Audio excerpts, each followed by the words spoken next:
Shalom, Bapak Ibu jemaat yang dikasih di dalam Yesus Kristus. Kita bersyukur hari ini kita diberikan kesempatan untuk boleh bersama-sama untuk beribadah di dalam doa dan juga firman Allah yang akan kita sama-sama panjatkan ataupun kita dengarkan. Mari sebelum kita memulai seluruh aktivitas ibadah doa pada sore sampai malam hari ini, mari kita mengambil saat teduh di hadapan Tuhan. Mari kita bersaat teduh.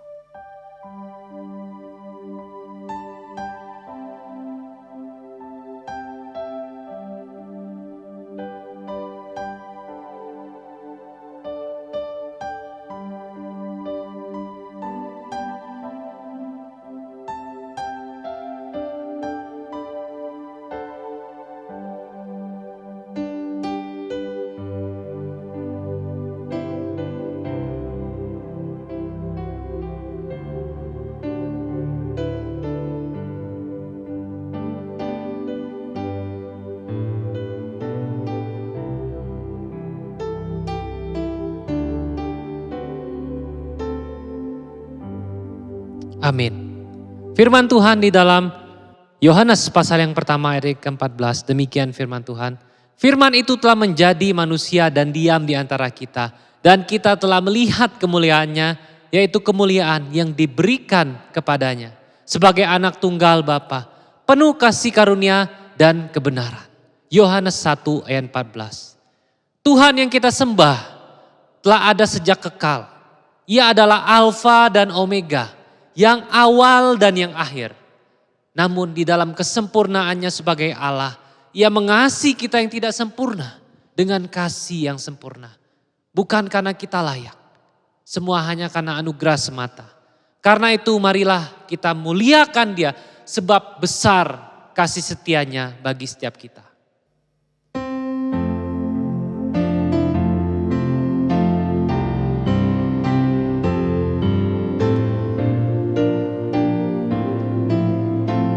Bersama katakan mulia bagi Allah. Mulia bagi Allah, kasih-Nya besar, putranya diberikan untuk kaum berdosa. Ya rela disalib bagi manusia, terbukalah pintu selamat bagiku. Pujilah, pujilah, dengarlah sabdanya.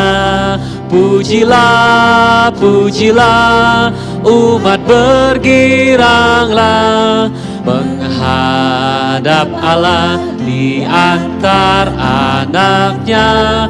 Genaplah penebusan mulia baginya.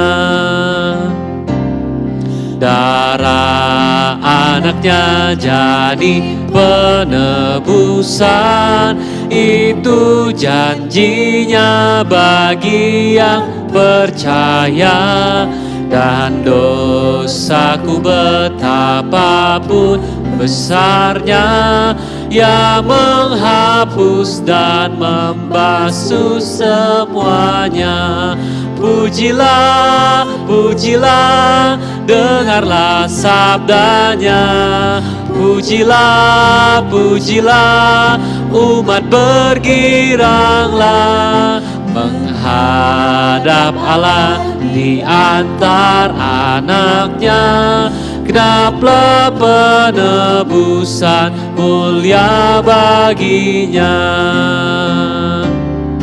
Ia mengajarkanku kebenarannya, sungguh senangku di dalam putranya. Amat sukacita tiada bandingnya, ketika aku melihat wajahnya.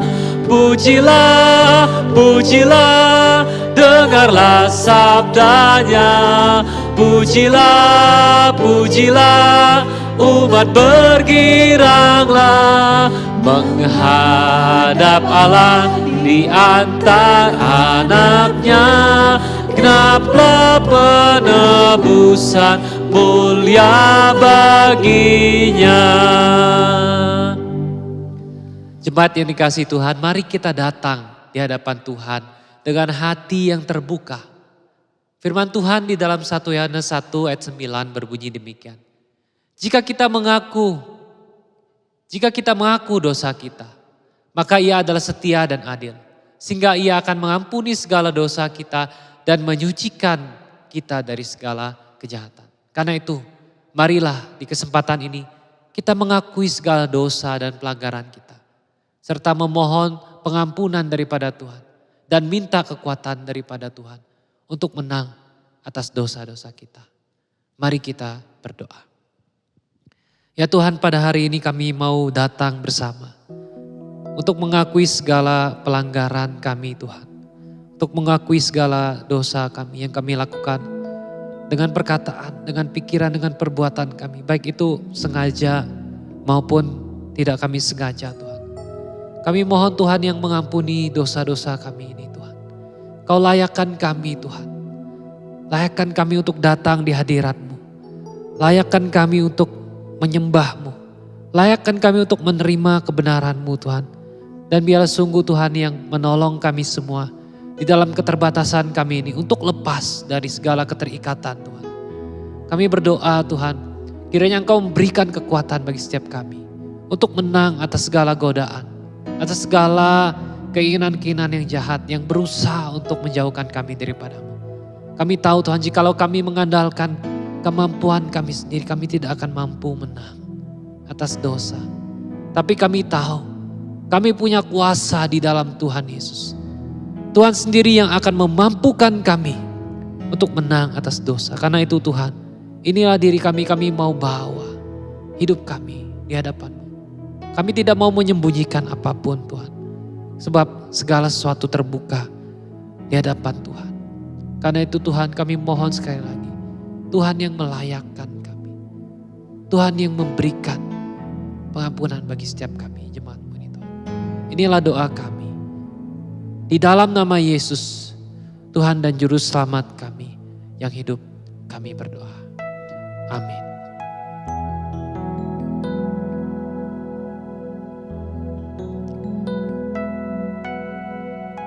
Bersama jemaat yang dikasihi Tuhan, kita katakan, Kaulah segalanya.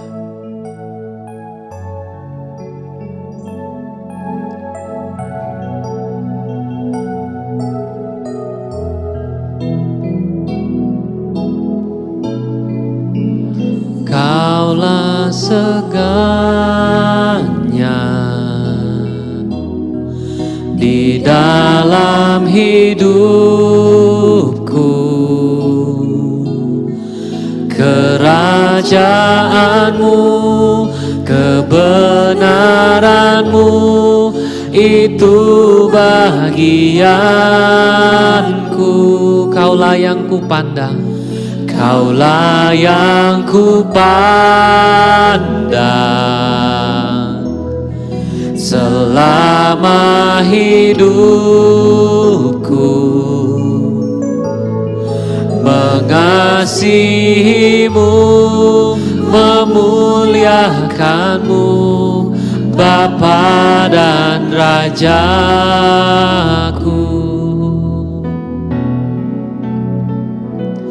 Kau Bapa yang mengasihiku,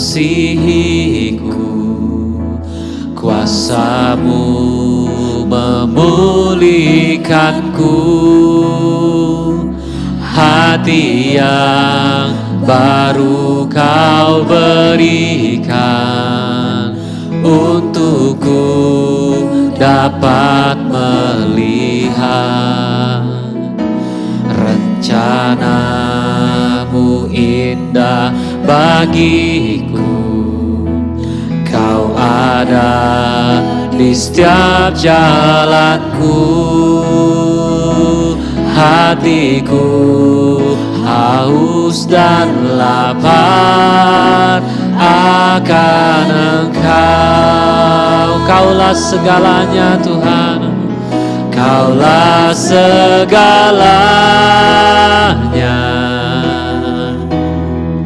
di dalam hidupku.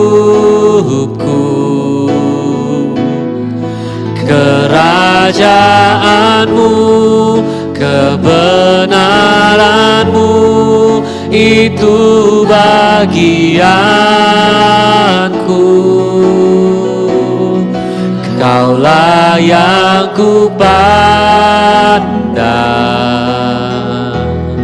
selama hidupku. Mengasihi-Mu, memuliakan-Mu, Bapa dan Rajaku.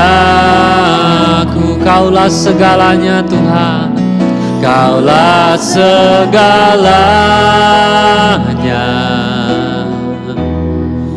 di dalam hidupku. Kerajaan-Mu, kebenaran-Mu, itu bagianku. Kaulah yang ku pandang selama hidupku. Mengasihi-Mu, memuliakan-Mu, Bapa dan Rajaku.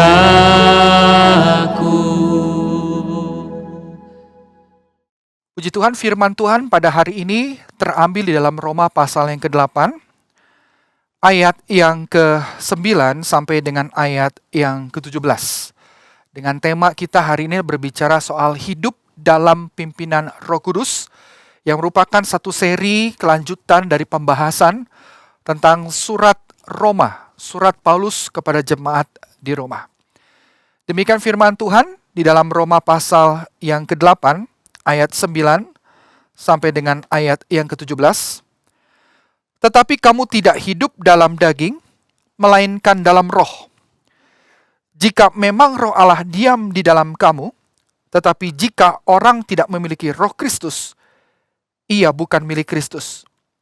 Tetapi jika Kristus ada di dalam kamu, maka tubuh memang mati karena dosa, tetapi roh adalah kehidupan oleh karena kebenaran. Dan jika roh Dia yang telah membangkitkan Yesus dari antara orang mati diam di dalam kamu, maka Ia yang telah membangkitkan Kristus Yesus dari antara orang mati akan menghidupkan juga tubuhmu yang fana itu oleh rohnya yang diam di dalam kamu.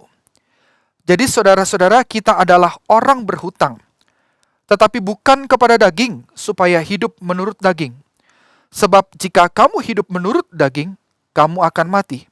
Tetapi jika oleh roh kamu mematikan perbuatan-perbuatan tubuhmu, kamu akan hidup. Semua orang yang dipimpin roh Allah adalah anak Allah.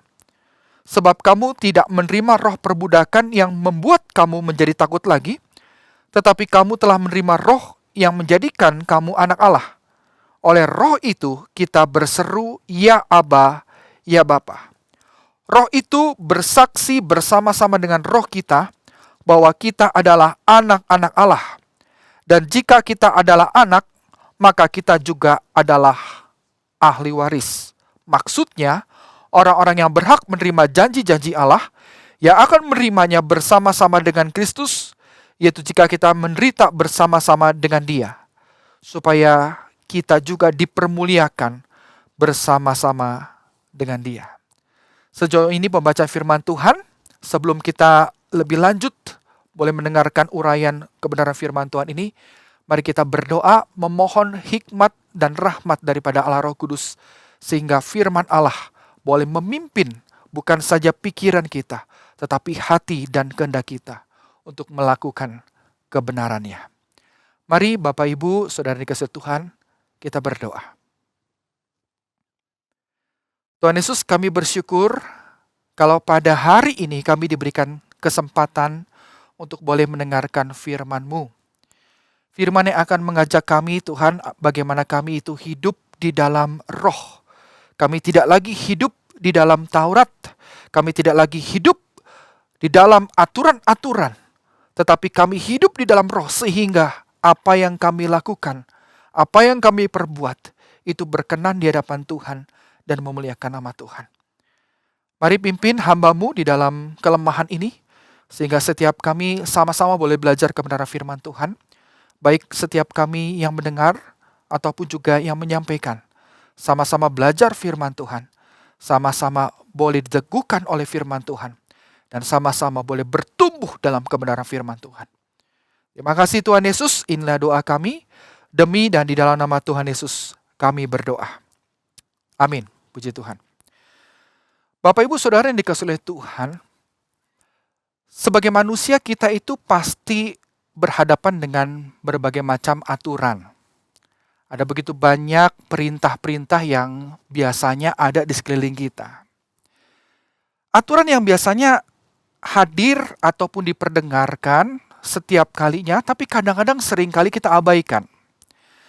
Ambil contoh saja, Saudara, ketika Anda dan saya hendak berpergian keluar kota, atau keluar pulau, atau keluar negeri. Biasa kita menggunakan pesawat, Saudara. Nah, biasa waktu lagi di pesawat itu kita tahu betul ada pramugari ataupun pramuniaga yang berusaha untuk dapat menjelaskan kembali bagaimana panduan keselamatan dasar ketika berada di dalam pesawat. Nah, Bapak Ibu Saudara di Tuhan, setiap kali awak kabin ya memperagakan setiap tindakan ataupun kelengkapan-kelengkapan untuk dapat menjaga diri atau safety instruction itu. Nah, seringkali orang-orang itu mengabaikannya. Dan tidak sedikit di antara mereka pun ketika sudah dijelaskan, bahkan setiap kali mau terbang, mau dari satu tempat ke tempat yang itu selalu berkali-kali. Tapi berkali-kali juga banyak orang yang mengabaikannya. Dan berkali-kali saya melihat ya awak kabin itu berusaha menegur, mengingatkan kembali setiap orang-orang yang tidak melakukan apa yang menjadi instruksi yang seharusnya. Nah, Bapak Ibu Tuhan, Saudara, kecenderungan manusia itu seringkali mengabaikan dan bahkan kita menganggap bahwa aturan-aturan itu tuh sebenarnya suatu hal yang nggak penting buat kita. Bahkan bukan saja soal safety instruction waktu lagi mau take off dalam pesawat.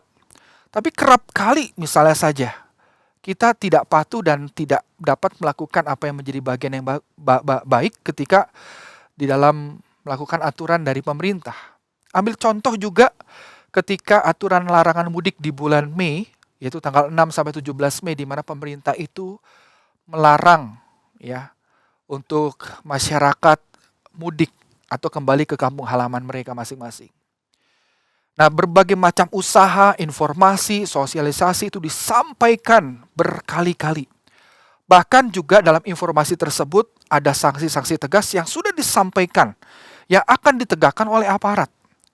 Tetapi apa yang terjadi, Bapak Ibu Saudara yang dikasihi Tuhan, menjelang di antara tanggal 6 sampai 17 Mei itu, di mana saat larangan itu diberlakukan, tidak sedikit, Saudara, di antara masyarakat ini pun tetap melanggar apa yang menjadi aturan. Menurut catatan, hampir 20.000 kendaraan itu pun harus ditindak oleh petugas. Di antara mereka itu harus putar balik, beberapa di antara mereka harus ditahan, beberapa di antara mereka itu harus ditindak, Saudara. Dan bahkan ada beberapa di antara mereka ingin curi-curi, Saudara. agar dapat bisa kembali ke kampung halaman mereka. Dan meskipun aturan itu sudah diberikan, beberapa di antara mereka itu berusaha untuk mengelabui ya aparat dengan cara di dalam truk itu tuh dibuat sebuah tenda dan ditutup begitu. Dan ketika aparat memeriksanya dan dilihatlah itu ada beberapa orang-orang yang sedang ada di dalam truk tersebut.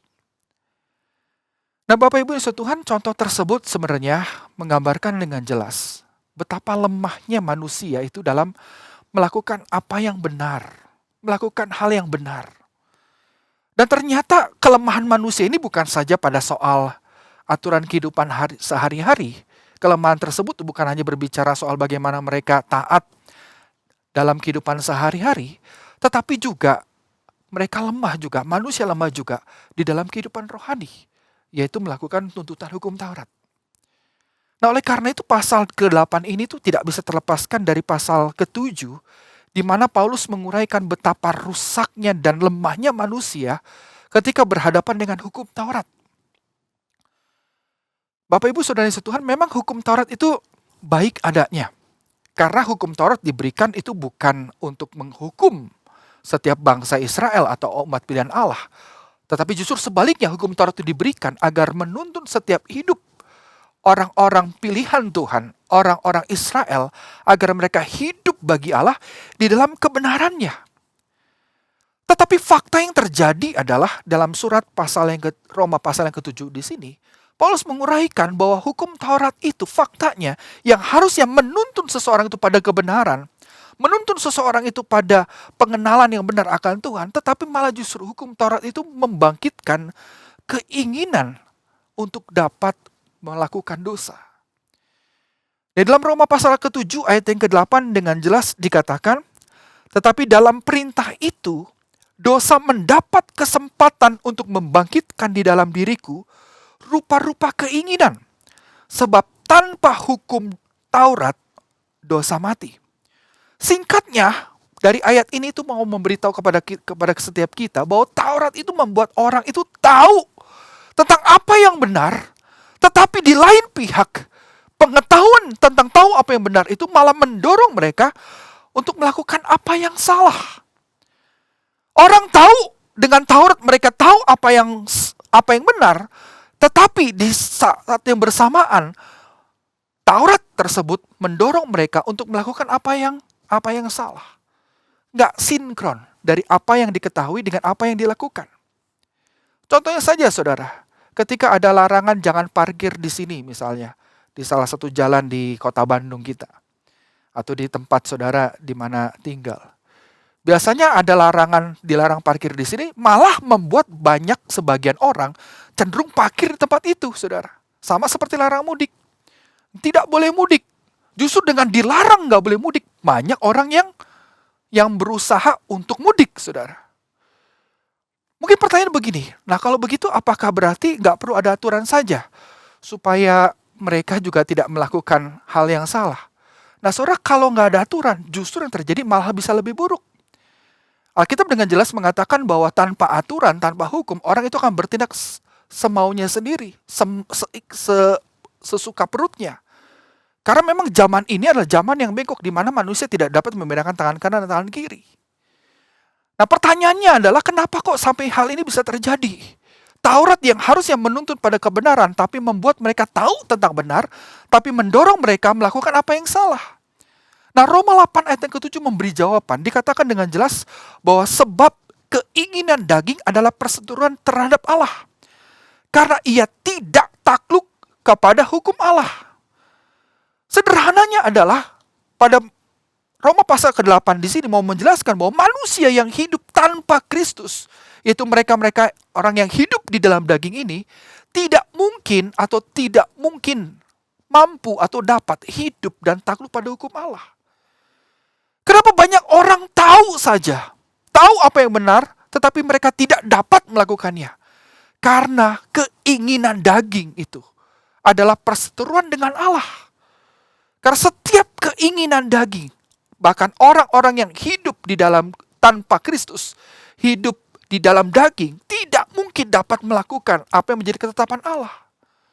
Itu sebabnya agama, sehebat apapun aliran teologi ya, sehebat apapun ajaran itu, kalau tanpa Kristus di dalamnya, tanpa ada Kristus yang tinggal di dalam hati seseorang itu, maka tidak mungkin dia dapat melakukan dan hidup di dalam kebenaran. Itu sebabnya Paulus mau menyatakan ada persoalan terbesar di dalam hati dan tabiat seorang manusia, yaitu kenapa ketika berhadapan dengan Taurat. Karena Taurat itu malah membuat mereka untuk mendorong mereka membangkitkan keinginan untuk berdosa. Yang kedua adalah, Paulus juga mau mengingatkan bahwa ternyata hukum Taurat itu bukan saja mendorong mereka untuk melakukan apa yang berdosa, tetapi hukum Taurat juga membawa kepada kematian, saudara. Roma pasal 7 ayat 10 sampai dengan ayat 11 dikatakan, dan perintah yang seharusnya membawa kepada hidup, ternyata bagiku justru membawa kepada kematian. Sebab dalam perintah itu dosa mendapat kesempatan untuk menipu aku, dan oleh perintah itu ia membunuh aku. Taurat itu benar dan hidup, justru malah menghasilkan dosa dan kematian. Dan ini merupakan satu paradoks yang hadir di dalam kehidupan manusia dan menjelaskan dengan sangat konkret mengapa orang-orang Israel yang taat dan patuh dan tunduk pada Taurat justru tidak pernah membuat mereka hidup dalam kehidupan dan bertumbuh dalam buah-buah rohani. Orang-orang Israel yang harusnya memahami Taurat itu sebagai satu bagian karya Allah, tetapi justru karena mereka yang tanpa Kristus itu, mereka yang hidup dalam daging, Taurat itu malah membawa mereka pada kematian. Karena apa, saudara? Karena tidak ada satupun di antara mereka ketika mereka melakukan hukum Taurat, itu membuat mereka bertumbuh dan menghasilkan buah-buah rohani. Maka itulah juga yang terjadi, saudara. Bapak Ibu saudara yang dikasih oleh Tuhan. Itu yang terjadi di dalam sikap hati dan perilaku para pemuka-pemuka agama di zamannya Tuhan Yesus. Di mana mereka tuh hidupnya itu, kelihatannya adalah orang-orang yang melayani Tuhan.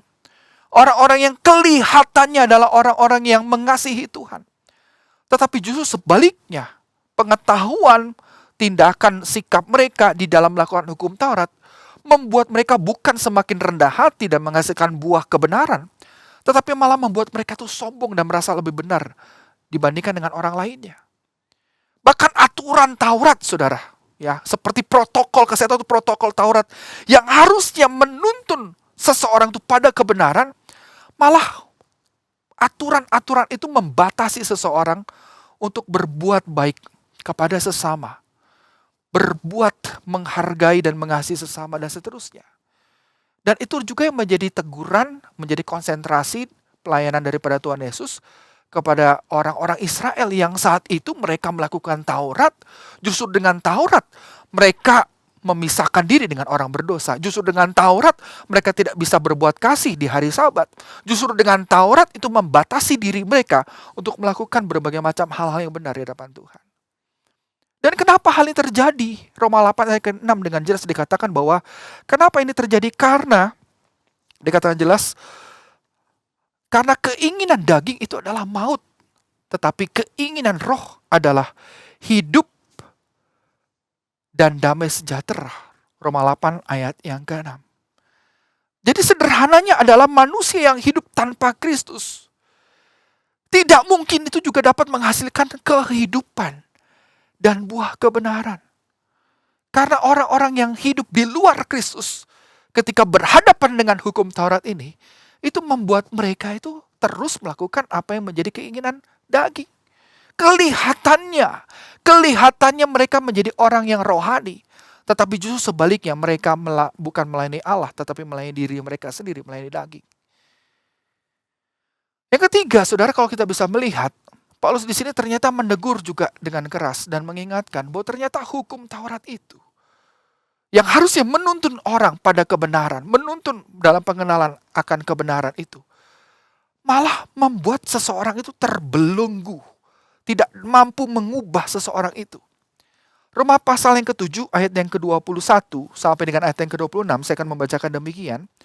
Demikianlah aku dapati hukum ini, Jika aku menghendaki perbuat apa yang baik, yang jahat itu ada padaku. Sebab di dalam batinku aku suka akan hukum Allah. Tetapi di dalam anggota-anggota tubuhku aku melihat hukum lain yang berjuang melawan hukum akal budiku dan membuat aku menjadi tawanan hukum dosa yang ada di dalam anggota-anggota tubuhku. Aku manusia celaka. Siapakah yang akan melepaskan aku dari tubuh maut ini? Syukur kepada Allah oleh Yesus Kristus Tuhan kita. Jadi dengan akal budiku aku melayani hukum Allah, tetapi dengan tubuh insaniku aku melayani hukum dosa. Bapak Ibu Saudara yang setuhan, Paulus menyadari bahwa ternyata hukum Taurat itu nggak mampu membebaskan dirinya dari tabiat lamanya. Dikatakan ia suka sekali akan hukum Allah. Ia suka sekali menghendaki hukum Allah, apa yang benar itu. Tetapi justru ketika dia mau melakukan apa yang benar itu, yang jahat dan keinginan daging itu melawan hukum akal budiku. Hingga ia dibelenggu oleh dosa. Dan inilah menjadi problem terbesar bagi orang-orang Farisi dan ahli-ahli Taurat. Yang melakukan hukum Taurat, yang mengikuti hukum Taurat secara lahiriah, tetapi di dalam hatinya mereka sebenarnya sedang melayani dosa. Mereka melayani, nampaknya kelihatan melayani Allah secara lahiriah. Namun secara bersamaan sebenarnya mereka sedang melayani dosa secara batiniah. Kelihatannya melayani Tuhan. Tapi sebenarnya mereka sedang melayani dosa, Bapak Ibu Tuhan. Itu sebabnya tidak heran Tuhan Yesus menyebut orang Farisi dan ahli-ahli Taurat tersebut yang melakukan hukum Taurat itu hanya sebagai bagian daripada ritual keagamaan mereka. Tuhan Yesus menegur dan mengatakan kepada mereka bahwa mereka itu seperti kuburan yang dilabur putih.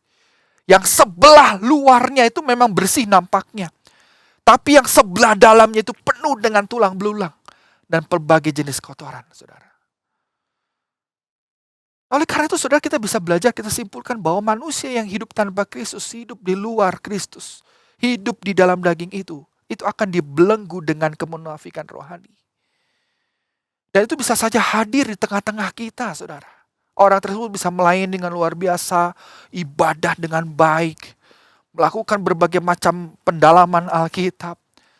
Tetapi mereka melakukannya itu hanya sebagai Taurat. Mereka sebenarnya hidup di dalam daging. Mereka hidup di luar Kristus. Dan mereka memakai semuanya itu hanya untuk melabur.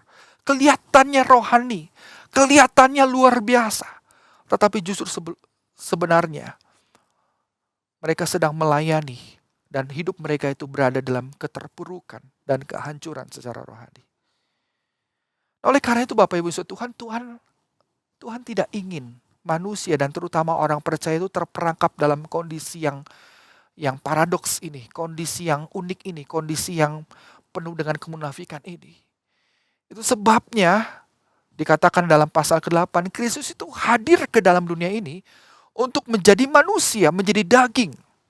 Agar dia mati di dalam daging, agar setiap kita yang percaya itu tidak beroleh hukuman. Kita tidak memperoleh konsekuensi daripada kedagingan itu. Sehingga kita itu bisa hidup di dalam roh. Yang membebaskan kita dari segala kutuk Taurat yang tadi dijelaskan. Jadi kenapa tujuan Yesus itu datang ke dalam dunia ini? Untuk apa? Membebaskan kita dari segala macam kemunafikan itu. Dalam kesemuan keberagaman itu. Tuhan Yesus datang untuk apa? Memberikan satu kemerdekaan yang luar biasa. Sehingga kita tidak lagi dibelenggu oleh Taurat, oleh aturan-aturan keagamaan. Kita tidak lagi melakukan segala macam ritual itu untuk membawa kepada kematian atau membangkitkan dosa. Karena apa, saudara? Karena Kristus yang telah membebaskan kita itu membuat kita itu dapat melakukan Taurat. Bukan untuk mendapatkan pembenaran, untuk mendapatkan keselamatan atau kesalehan rohani. Melainkan respon kita terhadap anugerah Allah yang memerdekakan. Dan itu yang juga dibahas di pertemuan minggu yang lalu, bukan? Tentang bagaimana kita hidup benar, bukan oleh karena perbuatan kita. Tetapi oleh karena iman, oleh karena karya Tuhan yang bekerja dalam hati setiap orang percaya. Dan itu sebabnya Roma 8 ayat yang ke-10 dikatakan, tetapi jika Kristus ada di dalam kamu, maka tubuh memang mati karena dosa. Tetapi roh adalah kehidupan oleh karena kebenaran. Kristus yang hadir itu telah membebaskan kita. Sehingga membuat kita dan setiap kita itu tidak lagi terbelenggu dengan kesemuan keagamaan itu. Tuhan ingin setiap orang-orang percaya itu memiliki satu kehidupan spiritual yang tidak seperti orang-orang Farisi, yang kelihatannya baik, namun di dalamnya penuh dengan kehancuran. Dan tidak sampai di sini saja. Paulus menjelaskan kembali kekayaan rohani bagi orang-orang atau bagi orang-orang yang menerima Kristus itu adalah menjadikan setiap mereka itu adalah anak Allah. Mereka punya status baru di mana kita sebagai anaknya dan Allah sebagai Bapa kita. Kita beroleh warisan-warisan daripada sorgawi. Warisan-warisan yang luar biasa yang dijelaskan di dalam pasal ke-8 ayat yang ke-17. Kita berhak menerima janji-janji dan janji-janji itu aplikasinya nanti kita akan dengarkan pada pertemuan kebaktian doa minggu yang akan datang. Di mana Tuhan tidak akan pernah memisahkan kita. Ada pengharapan di dalam Kristus. Anak-anak Allah tidak akan pernah ditinggalkan. Anak-anak Allah tidak ada satu kuasa pun yang dapat memisahkan setiap anak-anak Allah itu. Itu janji. Nah Tuhan jadi ingin membangun kehidupan kita, kehidupan rohani kita. Itu bukan menjadi kehidupan yang semu saja. Tetapi Tuhan ingin membawa kehidupan rohani kita menjadi kehidupan yang menjadi kehidupan yang disebut sebagai anak Allah. Kita tidak lagi hidup oleh karena hukum Taurat. Kita tidak lagi melakukan hukum Taurat itu untuk supaya kita dibenarkan, kita dapat diselamatkan. Tetapi kita melakukan semuanya aturan-aturan keagamaan itu sebagai respon kita adalah anak-anak Allah. Dan gak sampai di sini saja. Anak-anak Allah itu adalah anak-anak yang dipimpin oleh Roh Allah. Orang yang dipimpin oleh Roh Allah itu adalah yang disebut juga adalah anak-anak Allah. Nah saudara, apa yang maksud dengan dipimpin oleh Roh Allah yang menjadi tema kita? Itu artinya sederhana, membiarkan roh itu. Roh Allah, Roh Kudus itu memimpin hidup kita. Untuk apa? Untuk bebas, yang pertama, untuk bebas merdeka dari segala tuntutan daging. Sebagaimana yang dijelaskan tadi dalam Roma pasal 7 itu. Artinya dengan Roh Allah itu kita mampu mengatasi dan menang atas setiap belenggu kedagingan kita. Dipimpin Roh Allah itu berarti Anda merdeka. Anda bebas dari segala tuntutan daging itu dan kita mampu mengatasinya itu. Bapak Ibu Saudara Tuhan, suatu kali ada seorang murid datang kepada seorang guru. Dia berkeluh kesah karena dia sering kali mengalami atau mempunyai kebiasaan-kebiasaan buruk. Suka sekali terlambat, suka sekali malas, suka sekali tidak mau taat sama orang tua. Dan seringkali melakukan berbagai pelanggaran. Anak itu sudah berkali-kali dipanggil, masuk ruang kepala sekolah, masuk ruang bimbingan konselor dan sebagainya. Sampai suatu kali dia bertanya, kenapa sih kok saya begini terus Pak? Ada apa sih dengan saya? Nah, guru itu berkata, lah kamu memang ada apa sih? Kamu sendiri tuh kamu merasanya gimana sih? Gitu. Dan dia ngakuin sendiri, anak itu mengatakan sendiri, iya Pak, saya ngerti kok, saya tahu bahwa apa yang saya lakukan itu salah. Saya tahu itu saya bolos, saya memaki guru, memaki orang teman saya, memaki orang tua itu salah. Saya tahu itu berbuat yang jahil itu salah. Tapi kenapa kok Pak, saya itu nggak bisa lepas dari segala keinginan ini, keinginan untuk berbuat jahil seperti ini. Guru itu sederhana langsung berkata, memang kita nggak bisa. Loh kalau begitu gimana caranya? Caranya sederhana, yaitu apa? Yaitu minta Tuhan. Minta Tuhan untuk mengatasi segala problem kamu. Loh caranya gimana Pak? Apakah cukup berdoa? Iya, minta Tuhan bekerja. Gimana caranya untuk menyelesaikan segala macam persoalan keinginan daging, perbuatan nakal dari anak-anak itu? Gak ada satupun cara. Mau bimbingan konseling lah, mau teknik konselor seperti apa, gak akan pernah bisa. Oleh sebab itulah Kristus hadir ke dalam dunia ini. Dia hadir ke dalam dunia ini. Dia mati sebagai manusia. Dia mati untuk segala kenakalan kejahilan kamu. Agar kamu itu mampu hidup benar bagi Allah. Caranya gimana? Minta Tuhan hadir. Roh Kudus hadir dalam hatimu. Nah saudara, singkatnya anak itu didoakan sama guru itu. Simple, sederhana, nggak ada teknik konseling yang luar biasa, tidak ada satu terapi tertentu. Hanya diajak ngobrol dan kemudian diajak berdoa. Dan sekian lama waktunya yang berlalu, dan anak itu ternyata, saudara, dia menjadi anak yang baik, anak yang berubah. Kenapa? Bukan karena tekniknya, bukan karena tegurannya, karena udah berkali-kali dimarahin, dikasih konsekuensi hukuman. Itu gak mengubah dia. Tapi yang bisa mengubah dia adalah ketika Roh Kudus itu hadir dan memimpin hidupnya. Karena Roh Kudus itulah yang mampu mengatasi segala belenggu dosa dan keinginan kita. Nah, seorang yang dipimpin oleh Roh Allah itu apa sih? Kita bukan saja bebas dari tuntutan daging, tetapi kita juga dipimpin Roh Allah itu berarti artinya kita memiliki satu kebebasan untuk melakukan kebenaran. Kita nggak perlu takut lagi untuk melakukan apa yang benar. Karena kita sudah tidak lagi di bawah hukum Taurat, maka tidak heran tadi dalam pasal yang ke-8, Paulus dengan menjelaskan, dikatakan dengan jelas, sebab kamu tidak menerima roh perbudakan yang membuat kamu menjadi takut lagi, tetapi kamu telah menerima roh yang menjadikan kamu anak Allah. Dulu ketika engkau hidup di dalam ritual keagamaan, kesemuan keagamaan itu, orang-orang itu takut melakukan apa yang benar. Karena dianggapnya takut melanggar daripada aturan, tuntutan hukum Taurat. Tetapi mulai hari ini, ketika engkau sudah hidup di dalam Kristus, kau tidak perlu takut lagi. Kau bebas untuk melakukan apa yang benar. Kau tidak perlu takut lagi bertemu dengan orang yang najis, orang kusta di pinggir jalan. Kau tidak perlu lagi takut dalam mengasihani, membantu, menolong orang-orang di hari Sabat. Karena kamu tidak lagi hidup di bawah Taurat. Kamu telah hidup di dalam Roh yang telah memerdekakan kamu. Kita bebas untuk melakukan kebenaran, Bapak Ibu yang disuruh Tuhan. Hidup dipimpin Roh Allah itu adalah memampukan kita untuk melakukan apa yang benar di hadapan Tuhan. Tidak ada lagi ketakutan. Tidak ada lagi kecemasan. Kita bebas melakukannya. Dan apa yang kita lakukan dalam kebenaran, itu memuliakan Tuhan. Amin. Dan yang terakhir, yang ketiga adalah dipimpin oleh Roh Allah. Artinya kita membiarkan Roh itu memimpin kita untuk dapat merdeka dalam menikmati kekayaan rohani. Ada kuasa yang bekerja, membuat kita itu dapat melihat bagaimana Allah yang bekerja dalam hidup kita. Bahkan meluputkan kita dari bahaya, dari celaka, jatuh di dalam dosa. Meluputkan dari segala sesuatunya itu. Membiarkan Roh itu dipimpin oleh Roh Allah. Berarti kita punya kemerdekaan untuk menikmati segala macam kekayaan rohani dalam hidup ini. Dan saya percaya saudara, orang-orang yang dipimpin oleh Roh Tuhan, hidupnya itu pasti akan selalu berjalan dalam kebenaran. Dia menikmati Tuhan dimanapun mereka berada.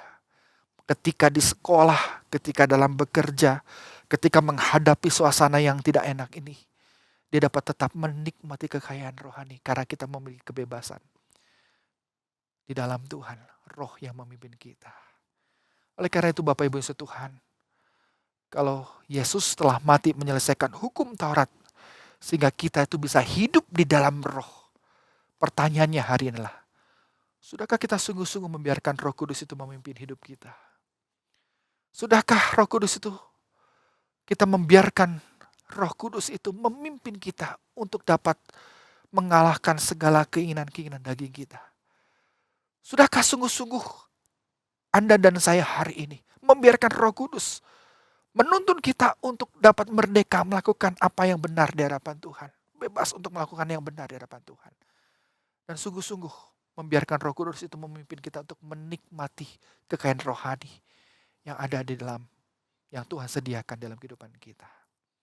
Oleh karena itu mari Bapak Ibu yang setuhan, mendengarkan firman Tuhan pada saat hari ini, saya mengajak setiap kita untuk pertama-tama, untuk berdoa.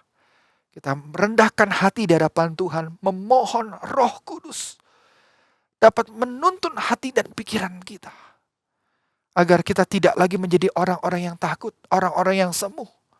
Menuntun kita bukan menjadi orang-orang yang kelihatannya sejak rohani di luar, tetapi sebenarnya tidak. Biarkanlah Roh Kudus menuntun kita menjadi orang-orang yang punya dengan integritas. Menjadi orang-orang yang benar di hadapan Tuhan. Bukan menjadi orang-orang seperti orang Farisi yang digambarkan oleh Tuhan Yesus seperti kuburan yang kelihatannya indah namun dalamnya penuh dengan kotoran dan tulang belulang. Mari Bapak Ibu yang setuhan, mari kita berdoa. Kita minta Tuhan Allah Roh Kudus itu membereskan seluruh hidup kita. Kalau kita adalah milik Kristus, kita milik Kristus, maka roh Tuhan, Roh Kudus itu ada dalam hati dan pikiranmu hari ini. Mari kita sama-sama berdoa. Kiranya kebenaran firman Tuhan ini boleh kita lakukan. Dan biar roh Tuhan bekerja. Mari kita berdoa. Tuhan, ajarlah setiap kami untuk tunduk dalam pimpinan roh Tuhan. Karena pimpinan roh Tuhan tidak membuat kami hidup dalam kesemuan dalam keagamaan ini. Hidup di dalam roh itu membawa kami untuk bebas. Bebas untuk melakukan apa yang benar di hadapan Tuhan. Kami merdeka untuk menikmati kekayaan rohani, bahkan terlebih daripada itu. Ketika kami membiarkan Roh Kudus menuntun dan memimpin hidup kami, yang dimana kami adalah milik Kristus. Kami mampu mengalahkan segala keinginan dan tabiat lama kami, Tuhan. Karena kami mau, Tuhan, kami hidup memiliki kehidupan rohani spiritual yang meningkat, tidak seperti orang-orang Farisi yang kelihatan secara lahiriah. Kelihatan secara lahiriah mereka melayani Tuhan, tapi sebenarnya mereka sedang melayani dosa, melayani keinginan daging mereka. Tuhan, ampuni kami kalau masih banyak kemunafikan yang terjadi. Kami mungkin hari ini rajin beribadah, kami rajin melakukan berbagai macam aktivitas rohani. Tapi sebenarnya jauh dalam lubuk hati kami, Tuhan. Kami sebenarnya tidak melayani Tuhan. Kami tidak membuat kami memiliki kehidupan dan menghasilkan buah-buah kebenaran. Tapi justru membuat kami sombong di hadapan Tuhan. Membuat kami lebih benar, lebih hebat dibandingkan dengan orang-orang lain. Ampuni kami, Tuhan. Karena kami tidak mau hidup dalam kesemuan agama, Tuhan. Kami mau hidup dalam sukacita di dalam pimpinan roh Tuhan. Sehingga hidup kami menghasilkan buah. Mari Tuhan senantiasa pimpin kami. Senantiasa sertai kami. Dan kami percaya Tuhan Kau mendengar doa kami. Di dalam nama Yesus Kristus kami berdoa. Yang kedua, Bapak Ibu yang setuhan, kita sama-sama juga berdoa untuk kondisi saat hari ini. Pandemi COVID-19 yang membuat kita saat ini bergumul, baik secara kesehatan ataupun juga secara ekonomi. Mari kita berdoa untuk setiap kita, bahkan ada jemaat-jemaat yang hari ini bergumul dalam kesehatan mereka. Ataupun juga bergumul dalam usaha, bisnis oleh karena dampak COVID-19 ini. Kira Tuhan boleh tolong. Sehingga di tengah-tengah persoalan pergumulan yang mereka hadapi, mereka tidak tawar hati, mereka tidak takut. Tetapi biarlah mereka tetap dapat diberikan pengharapan. Dan mereka tetap melakukan kebenaran. Karena hidup mereka dipimpin oleh Roh Tuhan. Mari sama-sama kita berdoa. Tuhan Yesus, pimpin setiap kami pada hari ini. Kami rindu Tuhan, setiap kami ataupun juga rekan kami ataupun kami sendiri yang hari ini mengalami pergumulan oleh karena kesehatan kami atas pandemi COVID-19. Yang membuat kami bergumul, Tuhan. Ada juga rekan-rekan jemaat kami, Tuhan, rekan-rekan saudara seiman kami yang harus berjuang di rumah sakit untuk kondisi kritis mereka, Tuhan. Kami berdoa di dalam nama Yesus Kristus. Kiranya Roh Tuhan menolong mereka, menyertai mereka, menggenggam hati dan pikiran mereka, Tuhan. Sehingga di tengah-tengah persoalan kesehatan yang mereka hadapi ini, di tengah-tengah masa krisis yang mereka hadapi ini, mereka tidak tawar, Tuhan, mereka tidak takut. Tetapi biar mereka berani menghadapi semuanya ini dalam pimpinan Tuhan. Karena Roh Allah adalah Roh yang bekerja. Roh Kudus yang bekerja dalam hati setiap orang percaya. Dan Tuhan yang menyembuhkan, Tuhan yang memulihkan buat setiap mereka. Dan juga kami berdoa untuk setiap kami, Tuhan. Ataupun juga setiap rekan-rekan kami.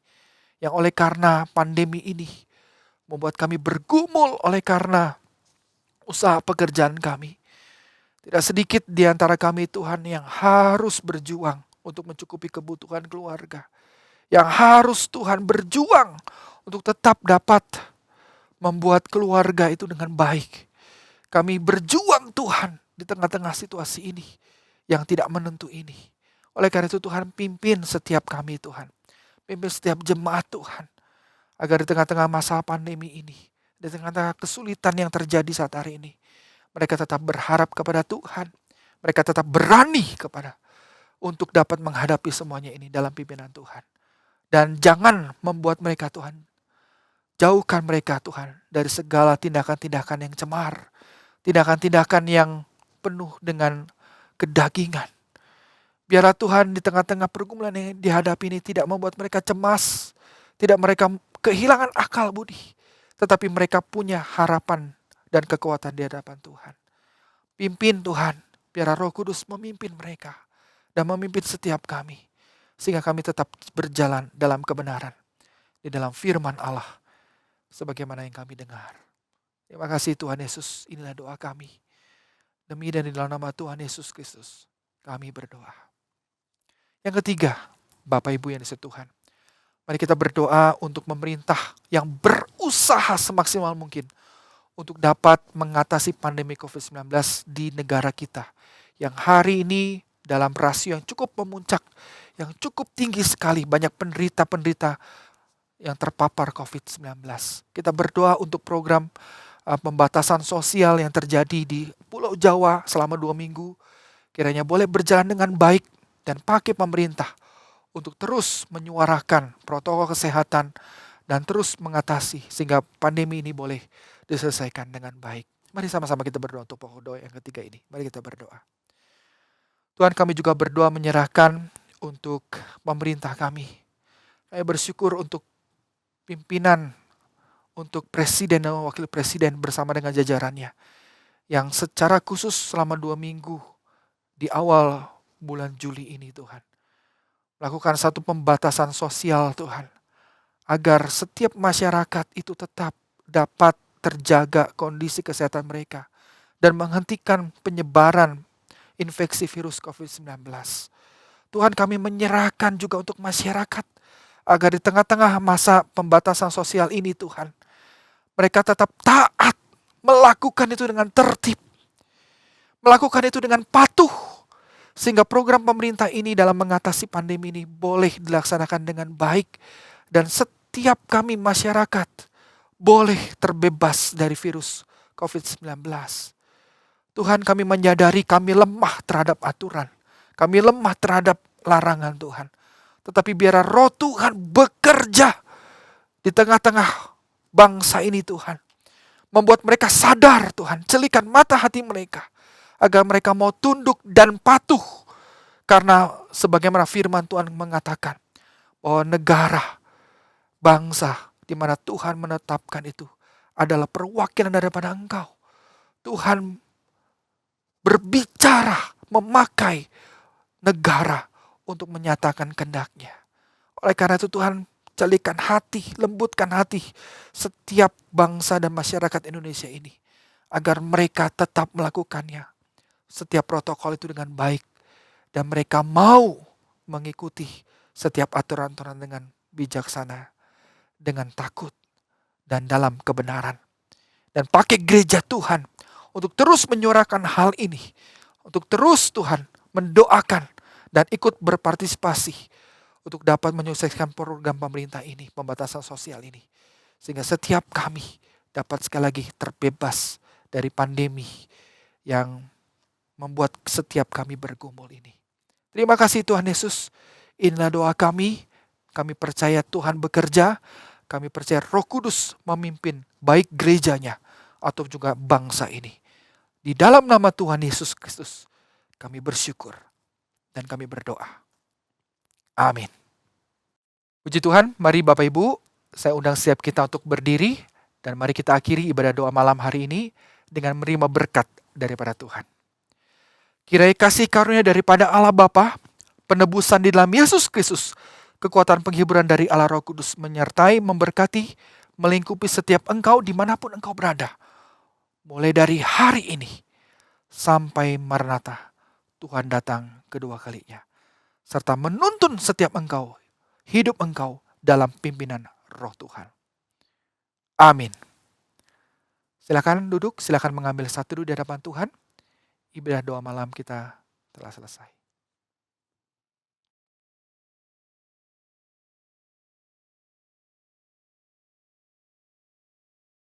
Turn your eyes